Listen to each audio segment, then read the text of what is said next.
For the 1.5 million American homes and businesses that Ontario powers, if the United States escalates, I will not hesitate to shut the electricity off completely. We had a problem with Ontario and they dropped that. It affects people's lives. President Trump's executive order targeting Canadian imports was framed as a national security move.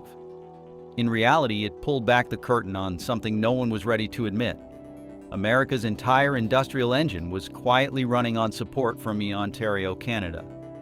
Ontario wasn't just helping America, it was holding it together. Without it, entire sectors could shut down overnight. So what happens when that link is broken? Just how critical is Ontario to keeping America moving? And why did no one in Washington think this through? Keep watching, because by the end of this story, you'll see just how fragile it all really is, and how this is going to affect you. San Antonio's shocking truth. Your retirement savings? They just became a bargaining chip. In a sprawling manufacturing facility on San Antonio's east side, production manager Carlos Vasquez stood surrounded by shipping containers destined for points north. His clipboard held the kind of statistics that would make Washington policymakers break into cold sweats. 48% of everything produced in this Texas facility ends up in Ontario, Canada. This wasn't supposed to happen. Texas, after all, shares a border with Mexico, not Canada. Political rhetoric focuses on southern trade flows, not northern dependencies. Yet the manifests told a different story. Automotive components, aerospace systems, precision machinery, billions of dollars in Texas-made products flowing to a Canadian province most Americans couldn't locate on a map. People think Texas trades with Mexico, not Canada, Carlos explained, gesturing toward warehouses filled with products awaiting northbound shipment. When politicians talk about tariffs or border restrictions, they're talking about potentially shutting us down. The dependency represents 3.4% of San Antonio's entire gross domestic product, translating to approximately 300,000 jobs throughout the region. The relationship didn't develop overnight. Maria Fernandez, economist at Trinity University, traced the evolution spanning decades. As Ontario's manufacturing sector grew increasingly sophisticated, it created demand for specialized components that San Antonio companies happened to excel at producing. Initial connections gradually evolved into deeply integrated supply chains that neither side could easily replace. The numbers revealed something no one expected. America's fourth largest city had quietly become more dependent on Canadian trade than most border communities. San Antonio's shocking truth. Your retirement savings? They just became a bargaining chip. In a sprawling manufacturing facility on San Antonio's east side, production manager Carlos Vasquez stood surrounded by shipping containers destined for points north. His clipboard held the kind of statistics that would make Washington policymakers break into cold sweats. 48% of everything produced in this Texas facility ends up in Ontario, Canada. This wasn't supposed to happen. Texas, after all, shares a border with Mexico, not Canada. Political rhetoric focuses on southern trade flows, not northern dependencies. Yet the manifests told a different story. Automotive components, aerospace systems, precision machinery, billions of dollars in Texas-made products flowing to a Canadian province most Americans couldn't locate on a map. People think Texas trades with Mexico, not Canada, Carlos explained, gesturing toward warehouses filled with products awaiting northbound shipment. When politicians talk about tariffs or border restrictions, they're talking about potentially shutting us down. The dependency represents 3.4% of San Antonio's entire gross domestic product, translating to approximately 300,000 jobs throughout the region. The relationship didn't develop overnight. Maria Fernandez, economist at Trinity University, traced the evolution spanning decades. As Ontario's manufacturing sector grew increasingly sophisticated, it created demand for specialized components that San Antonio companies happened to excel at producing. Initial connections gradually evolved into deeply integrated supply chains that neither side could easily replace. The numbers revealed something no one expected. America's fourth largest city had quietly become more dependent on Canadian trade than most border communities. The Continental Network exposed. In just 24 hours, everything changed. The tariff announcement didn't just threaten individual businesses or isolated communities. It exposed a continental economic network so integrated that disrupting it would cascade through every sector of the American economy. $1.9 billion in trade crosses the United States-Canada border daily, with $2.5 billion in goods and services flowing between the countries every 24 hours. The scope staggers comprehension. Nearly 8 million American jobs tied directly to trade with Canada, while Canadian companies employ approximately 900,000 workers in the United States.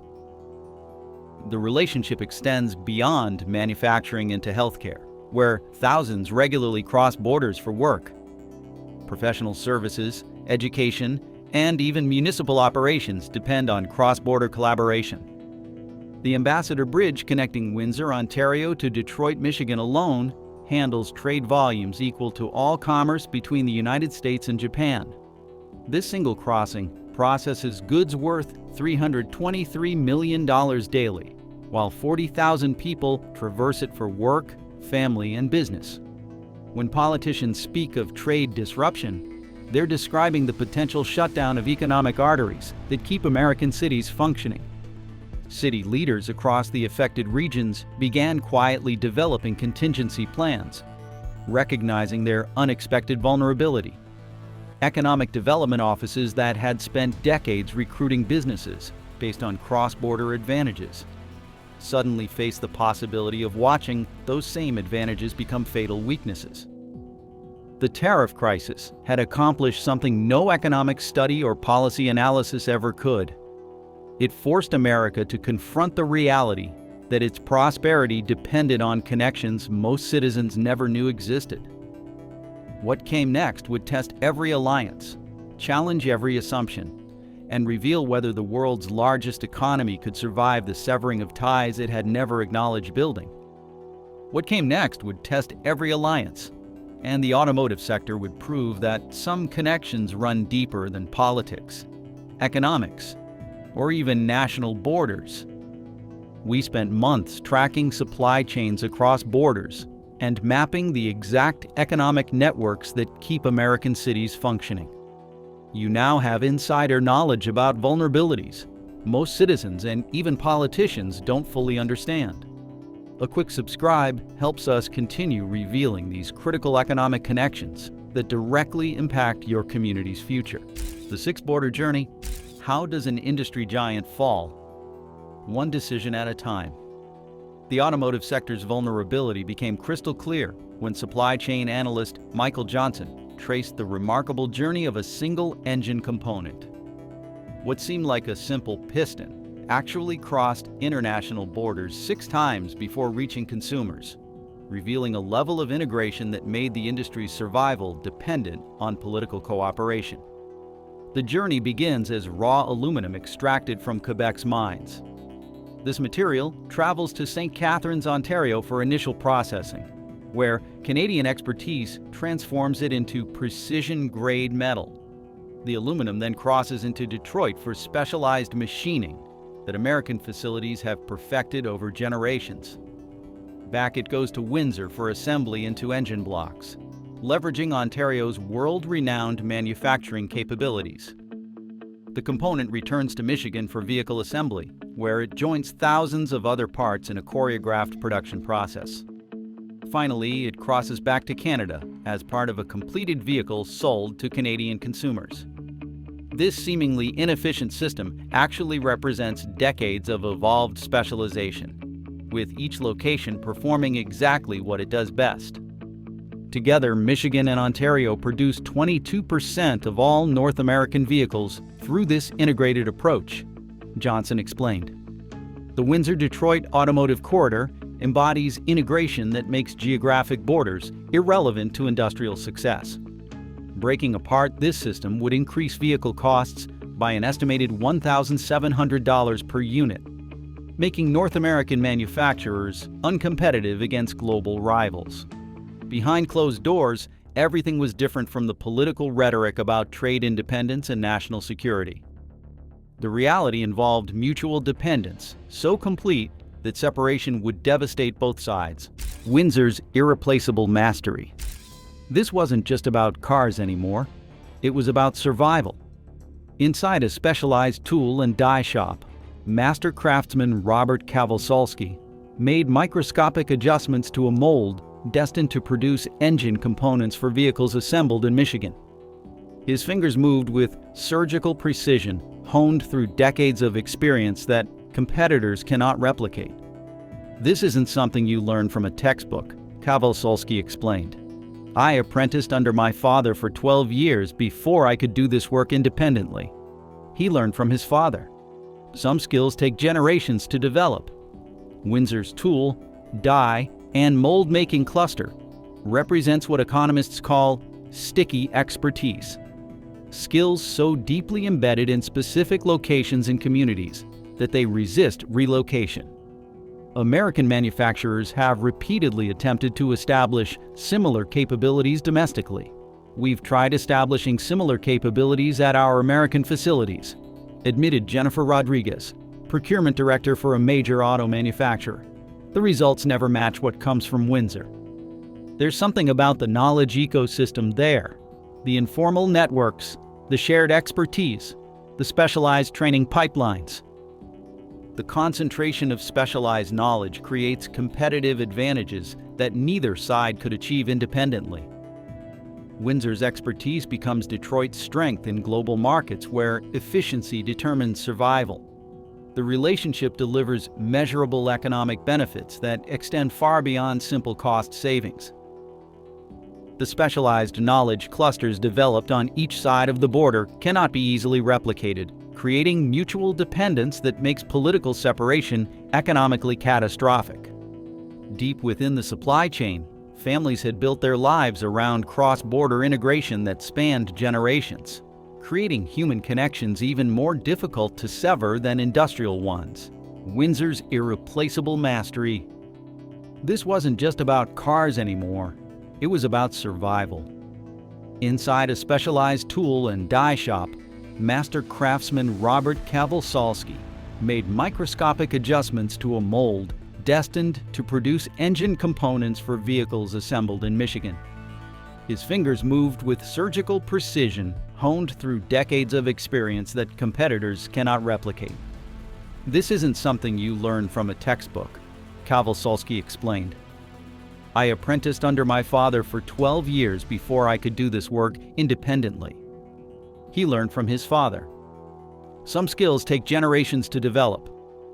Windsor's tool, die, and mold-making cluster represents what economists call sticky expertise. Skills so deeply embedded in specific locations and communities that they resist relocation. American manufacturers have repeatedly attempted to establish similar capabilities domestically. We've tried establishing similar capabilities at our American facilities, admitted Jennifer Rodriguez, procurement director for a major auto manufacturer. The results never match what comes from Windsor. There's something about the knowledge ecosystem there, the informal networks, the shared expertise, specialized training pipelines. The concentration of specialized knowledge creates competitive advantages that neither side could achieve independently. Windsor's expertise becomes Detroit's strength in global markets, where efficiency determines survival. The relationship delivers measurable economic benefits that extend far beyond simple cost savings. The specialized knowledge clusters developed on each side of the border cannot be easily replicated, creating mutual dependence that makes political separation economically catastrophic.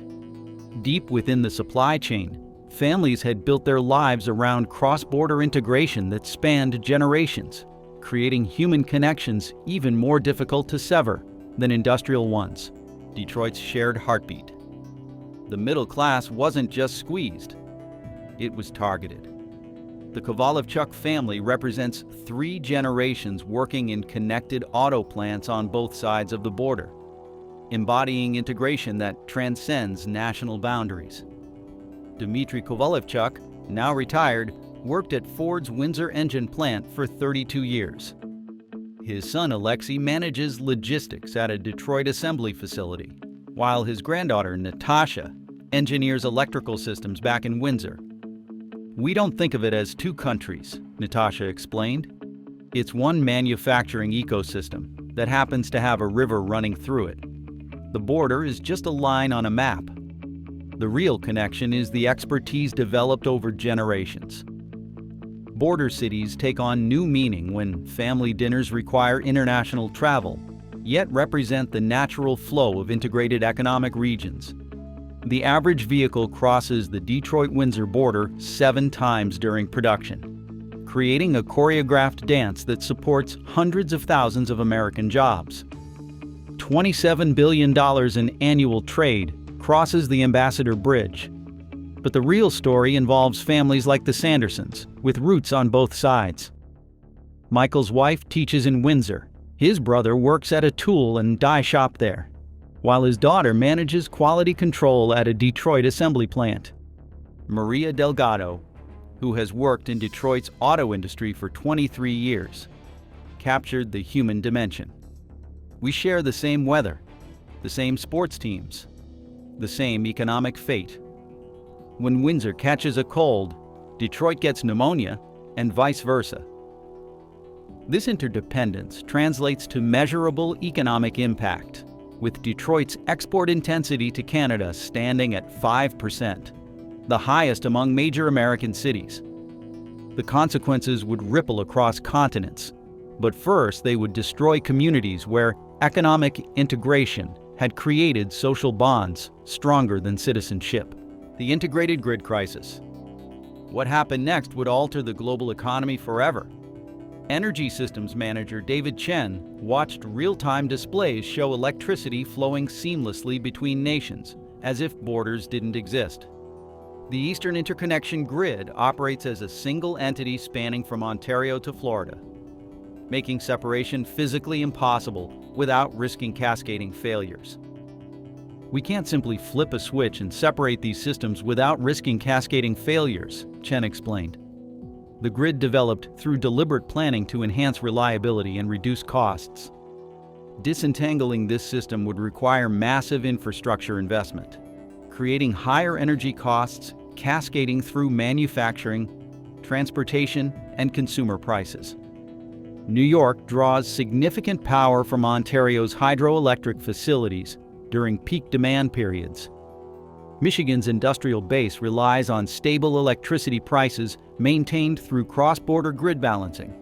When temperatures hit 95 degrees, elderly residents across the Northeast depend on reliable air conditioning, powered partly by Ontario's generating capacity. That reliability comes partly from Ontario's generating capacity, explained Buffalo community health worker Maria Gonzalez. "It's literally a matter of life and death." Ontario Premier Doug Ford demonstrated the power dynamics by threatening to cut electricity supplies to New England in response to American tariffs. The energy security matrix. Your job security just became an international incident. Rachel Williams manages energy transmission for a New York state utility, where control room displays reveal electricity flowing southward from Ontario. Most people flip a switch and expect lights to come on. They don't realize their power might be generated in Ontario. The grid operates as one integrated system, making separation comparable to removing veins from a living organism. Canadian Energy imports power everything from streetlights to hospitals across multiple American states. These represent necessity infrastructure keeping American communities functioning. Energy security extends beyond electricity into natural gas pipelines and petroleum flows. James Washington, a fourth-generation pipeline technician, captured the continuity. "My great-grandfather laid the first pipelines connecting our regions. Now I maintain digital systems controlling flow between them. Different technology, same connection. Houston provides energy security for Ontario's manufacturing base, while Ontario provides market stability for Houston's producers. This relationship evolved through decades of mutual dependency, creating resilience for both sides. Global rivals were watching these vulnerabilities. Recognizing opportunities American trade warfare was creating, the Critical Minerals Gateway. The decision would reshape global supply chains forever. Ontario controls deposits of nickel, lithium, platinum, and cobalt, essential for battery manufacturing, the same minerals driving the global transition to electric vehicles and renewable energy storage. As America invested $115 billion in clean energy manufacturing since 2022, these projects increasingly depended on Canadian mineral supplies. The irony couldn't be starker. America's push for energy independence required deeper integration with Ontario's mining sector. Electric vehicle battery plants sprouting across American states relied on Canadian lithium for their cathodes, Ontario nickel for their anodes, and specialized processing capabilities that had developed in Canada over generations. Linamar Corporation's recent $169.4 million investment in Ontario facilities demonstrated the integration deepening even during trade tensions. The company's Innovation Driving Green Technology project aimed to accelerate electric vehicle parts manufacturing and semiconductor packaging methods, creating thousands of jobs while strengthening supply chains that American manufacturers increasingly depend upon. The Transportation Electrification Council, established by Ontario's government, was positioning the province to capture even more of the electric vehicle supply chain. With 12 leading universities and 24 colleges offering automotive-focused programs, Ontario graduates, 70,000 science, technology, engineering, and mathematics students annually, expertise America's clean energy transition desperately needs. PowerCo, Volkswagen Group's battery company, chose Ontario for its first North American factory, recognizing advantages that American locations couldn't match. LG Energy Solution and Stellantis invested over $5 billion in Windsor's electric vehicle battery manufacturing facility, securing Ontario's position as the continental leader in clean energy infrastructure. Meanwhile, in Houston's energy corridors, industry leaders were recognizing that America's energy future depended on maintaining connections they had never fully understood. The manufacturing revolution threat. In 24 hours, an entire sector would be transformed. Jessica Martinez, trade analyst at a major Houston energy company, tracked the invisible flow of energy and materials crossing borders in ways that traditional trade statistics never captured. Most Houstonians see us as an energy exporter, not importer, Martinez explained. They don't realize our refineries process Canadian inputs, or that Ontario's industrial base consumes massive amounts of our petroleum products. The energy relationship translates to $18 billion in annual trade, supporting thousands of specialized jobs throughout Houston's economy. The relationship extends from corporate headquarters to pipeline maintenance crews, creating employment that depends on maintaining cross-border integration. Artificial intelligence and clean tech manufacturing were driving renewable deployment, creating new dependencies even as political rhetoric demanded independence. The integrated energy market creates resilience that benefits both regions through specialization. Ontario's hydroelectric capacity complements American natural gas production, creating an exchange that enhances energy security for both sides. University of Houston economist Dr. Elizabeth Chen noted that this integration had evolved to provide mutual benefits that neither side could achieve independently. The clean energy transition was accelerating these dependencies rather than reducing them. Solar panel manufacturing, wind turbine production, and battery storage systems all required materials and components that flowed freely across borders. Section 45. X. Advanced manufacturing production tax credits were subsidizing American clean technology production that relied increasingly on Canadian inputs. American policymakers had assumed that domestic manufacturing would reduce foreign dependencies. Instead, the opposite was occurring. Advanced manufacturing required such specialized inputs that success demanded deeper integration with supply chains that happened to concentrate in Ontario. The next phase would expose even deeper vulnerabilities, revealing economic calculations that would stagger anyone who understood their implications. The true cost of separation would prove far greater than lost jobs or reduced profits. It would reshape America's position in global competition permanently. The replacement cost catastrophe. The numbers would shock even the economists. Michael Thompson, chief executive officer of a mid-sized auto parts manufacturer, stared at financial projections, revealing the true cost of economic separation. Building equivalent capacity in the United States would require approximately $470 million, with a 30-year horizon to recoup investment. Meanwhile, competitors would simply continue leveraging Canadian expertise, gaining permanent advantages. Replacing existing Canadian automotive assembly capacity would require building 5 to 6 new assembly plants at $3 to $4 billion each. The Stellantis assembly plants in Windsor and Brampton alone represent $3.6 billion in recently committed investment needing duplication on American soil. Replacing Canadian aluminum production would require building 6 to 8 nuclear power plants on American soil. Bernard Yaros from Oxford Economics captured the implications. The new metals tariffs will cut business spending on equipment and structures, harming both Canadian and United States growth. We're talking about potentially devastating short-term impacts for theoretical long-term stability, explained Sarah Johnson, Economic Development Director for a Michigan manufacturing community.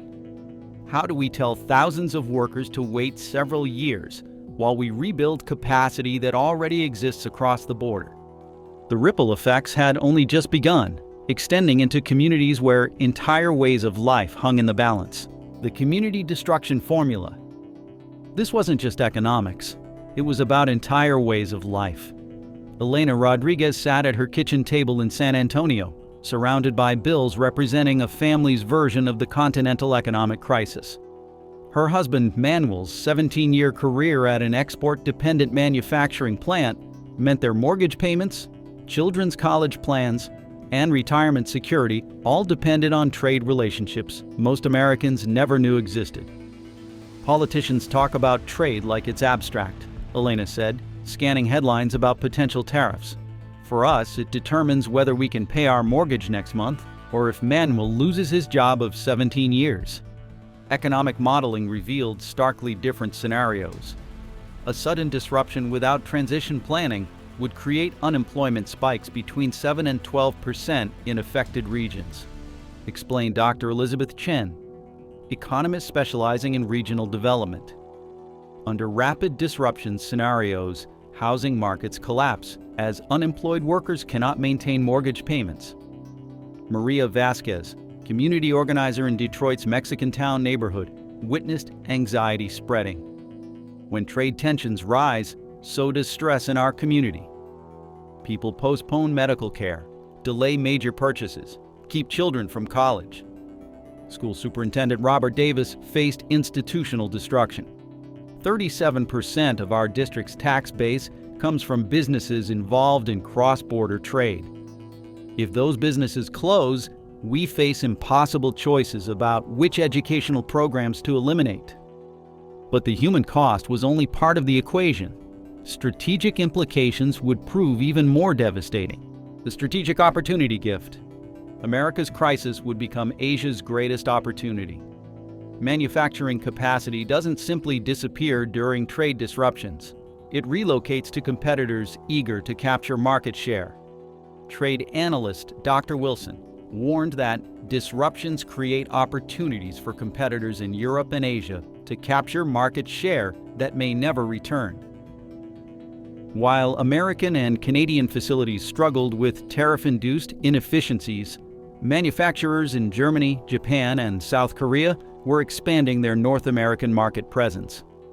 Tesla's success demonstrated that electric vehicle production could be profitable without traditional Detroit-Windsor integration, creating a template for foreign competitors. Chinese battery manufacturers were establishing American facilities specifically to avoid tariff complications, while building relationships with Canadian mineral suppliers. European automotive companies were viewing the trade war as an opportunity to establish permanent footholds in markets previously dominated by integrated North American production. Ron Foxcroft from Fluke Transportation captured the frontline perspective. Economic uncertainty and instability from tariffs will lead to job losses and a downturn in the economy. Truckers see it first. The integrated supply chains that took decades to develop were being abandoned in months, creating opportunities for competitors to establish relationships that could prove permanent. American companies were being forced to choose between short-term political compliance and long-term competitive survival. The final calculation would stagger policymakers who understood the full scope of what America was risking. The irreversible transformation. The future had already been decided. Most just didn't know it yet. The choice facing America was no longer whether to maintain connections with Ontario, but whether the country could survive severing them.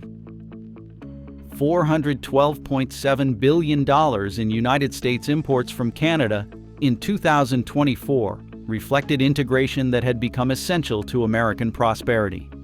Ontario's economy facing recession with 0.6% growth in 2025, down from expected 1.7%, demonstrated that separation would devastate both sides. But Ontario's strategic response revealed why America had more to lose. Ontario was actively diversifying its economy, building relationships with European and Asian partners, and positioning itself as a gateway for companies seeking North American market access without American political complications. The transformation was becoming irreversible.